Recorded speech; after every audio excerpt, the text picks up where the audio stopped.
What is up, guys? Welcome back to the Keep It Hoop YouTube channel. So last night, the Lakers and Bucks faced off in a highly anticipated matchup. Great game, came down to the wire, and LeBron played really well and led his team to a victory. I wanted to look at some of Giannis's turnovers because if you really boil it down, I would say that the biggest difference or the biggest factor was the Giannis's turnovers, and that's why the Bucks lost the game. Now, Giannis is still a top three, top two player in the league. Probably top three now that Durant's playing out of his mind again. But and he's still having a solid season. His numbers are a little bit down because Chris Middleton, he's playing better. And Drew Holiday came in and kind of eased Giannis's workload. That being said, I think Giannis overall is again his stats are a little bit down, but he's really good. But his there are some parts of his game that has kind of declined this year, and not even significantly. But the free throw percentage is something that people have pointed out, and kind of disappointing, kind of an eyesore. And I think some of his shot selection has been a little worse this year, and maybe it was a point of emphasis for Giannis to really get his jumper going in the regular season. And it's not like he's shooting abysmal from there, but obviously you want to see him keep attacking. Um, Even in points in last night's game, it looked like he was just settling for jump shots. He had one, really ill-advised three-point shot, I think, later in the game, and then he pulled up after dribbling a lot with AD on him, and then airballed it from the mid-range. So I think he's kind of fallen a little bit more in love with the jump shot than I would like him to. But I mean, we're just nitpicking at certain points because he does so many things so well, and he's again a top three player in the world. But yeah, we'll look at some of the turnovers from last night's game, and then break down maybe what he could have done, what happened, maybe some of the things that the Lakers did as well. But this is the first one, and look, this isn't something that Giannis has done this before. He likes to attack, likes to play downhill, gets out of control, and this happens, right? So now some of these turnovers aren't, it's kind of just unlucky. Like he ends up stepping out of bounds here. Like this isn't. It's not like he's put himself in a really bad position, or the Lakers played great defense, or that Giannis, made an awful pass. Like this happens. It's unfortunate. And one of the 9 turnovers, but this could have easily been an 8 turnover game. Just really just a difference of inches. So on this one here, he sees the matchup against Kuzma that he likes, but goes ISO, and look at the amount of defenders that the Lakers throw at him. Giannis loves that spin move, and everybody knows it, and it's not by any means easy to stop. But they play it well. They help off of DJ Augustine because Giannis is going to be hard for him to get that past the DJ. LeBron's here on a help. They leave Wes Matthews or Bobby Portis, I think that is in the corner, wide open. And they're really just saying, all right, if you can get it out to guys like Porter and DJ, fine. We can rotate. We can live with that. But they're really just saying, all right, let's stop Giannis and make everyone else beat us. And they play, they cut the Holiday cut, right? They stopped that. And then the Connaughton, they cut that off too. So it's really just Porter and DJ. And you could argue that, Harrell and Markieff can both run out there. And they're just putting 3 guys on Giannis, especially end of quarters, end of shot clock. And then, he ends up just losing the ball here. Good hands, good defense by the Lakers on that one. This is another one here. They get out, Giannis attacking, and they know the scouting report. Montrezl Harrell is in position and is able to draw the foul. Ends up getting hurt in his face right there a little bit. But yeah, they know the scouting reports. They get back in transition, stop the ball, and in position to draw the foul. And I think Giannis, obviously, he's able to get around these a lot of times. He has the Euro and then the aforementioned spin move, but I think he was just forcing a little bit too much last game, and again, another reason that led to the 9 turnovers. So on this one, this should be a prime scoring opportunity for the Bucks. They have Dennis Schroeder guarding Brook Lopez, but I think Giannis wanted Brook to go a little bit more towards the corner, right? Because look at the space. The spacing isn't good. Like you have a mismatch, but LeBron's right here, right? So I know it's 5 seconds left on the shot clock. Maybe you take another second. Brook can be a little bit more aggressive and spacing out and getting the post up here, but nonetheless, a little bit of a lazy pass by Giannis. Dennis Schroeder does a nice job of playing the passing lanes because if Brook gets the ball, it's really difficult for Schroeder to play good defense here. So he kind of gambles a bit, not a bad gamble in this position. And then again, another turnover by Giannis. So this one I actually don't think is his fault. I think the spacing is really bad, right? So once he gets the ball here and it's a dribble hand or just a normal handoff to Chris Middleton, they have four people, including Middleton and Giannis, on the strong side with Giannis.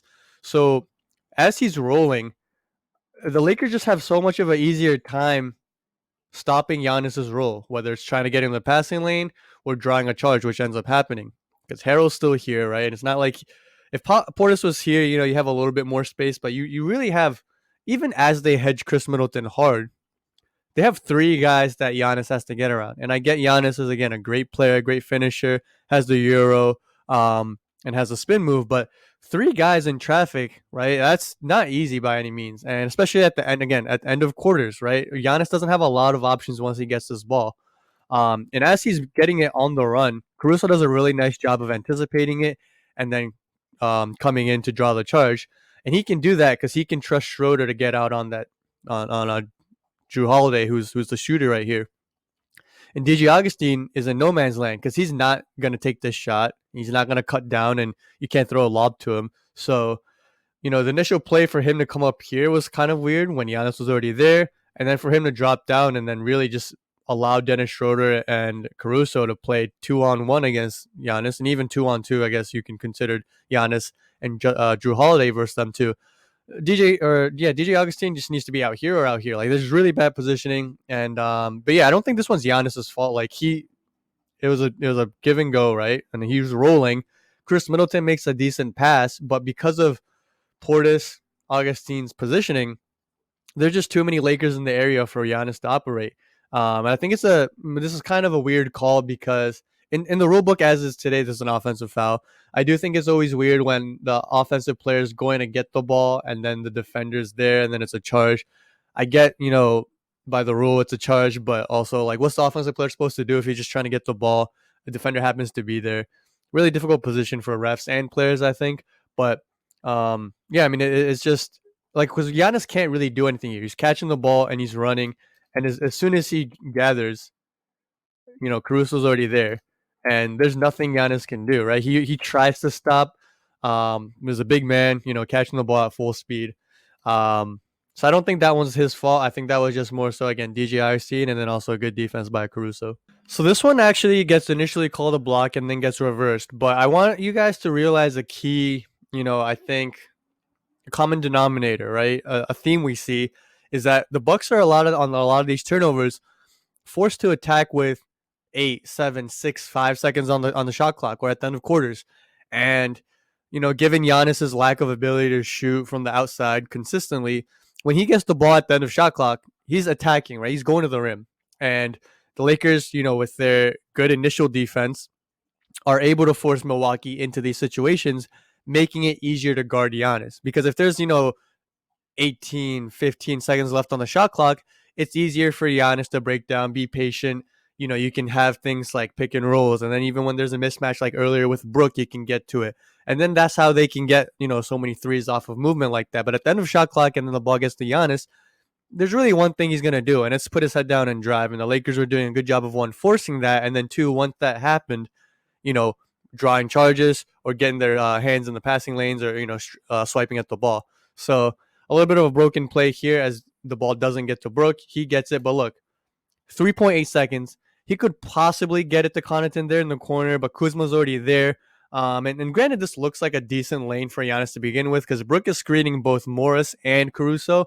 But again, Montrezl Harrell, knowing that it's going to be difficult for him to, he's not a shot blocker to begin with, but it's going to be difficult for him to contest Giannis at the vertex, at the highest point.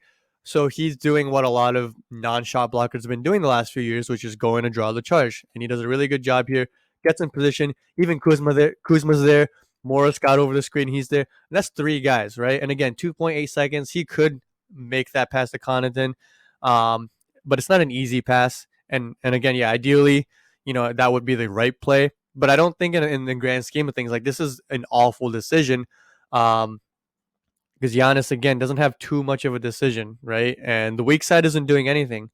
Drew Holiday is kind of in a no man's land, awkward elbow spot, mid-range.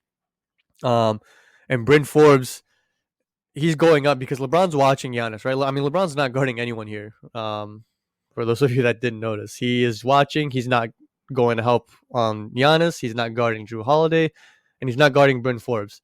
So you see why it's important that the Lakers force them into late shot clock situations, because if there's 5 seconds left on the shot clock, maybe Giannis feels a bit more comfortable taking his time, and Bryn Forbes can work himself up here for a wide open three, right? And then if Drew Holiday's here, then again LeBron has to make a decision between if he wants to go out and contest Bryn Forbes or Drew Holiday, and then maybe Giannis can still hit Pat Connaughton. But again, with the time winding down, even though this isn't the best decision Giannis could have made, it's still not an awful one. And even at that, it's heavily congested because the Lakers were playing good defense and forced a late shot clock violation. And again, this originally a block, ends up getting ruled. They change it to a charge. So another turnover for Giannis. So we're going to take a look at the last turnover he had in the game here. They go for an alley-oop, and he gets called for a push-off right there. This is just a tough situation. I mean, it is a foul, and it's not the greatest pass. Maybe the push off isn't necessary, but just a little rough. Like, I mean, I don't blame Giannis really for this. They try to get a lob. He tried to get himself in position. KCP wasn't in position, and I don't think the pass was great by any means. Anthony Davis did a nice job of contesting it and making that pass hard, getting in that vision. But yes, I don't think this one's on Giannis. So I mean, we looked at, I think, 4, 5, 6 of the turnovers. Some of them were his fault. The when Chris got it to him, and again, DJ Augustine and Bobby Portis were kind of just standing there. 2 or 3 guys could get onto Giannis. It's difficult.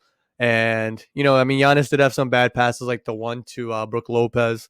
But, the turnovers did hurt them. But as you watch the clips, it's not all his fault. I think the Lakers just did do a really good job of forcing Milwaukee into late shot clock situations, forcing Giannis really to just put his head down and attack. And then instead of just trying to foul him or meet him at his apex, they did a really nice job of trying to draw the charge, and then bringing extra people so that he couldn't just spin or euro around the guy who's trying to draw the charge. And again, if it's earlier in the shot clock, he's able to get it out to shooters, and that's when Milwaukee's really at their best. They have Giannis attacking, and then the shooters around them. But late shot clock situations, it's hard to make that decision.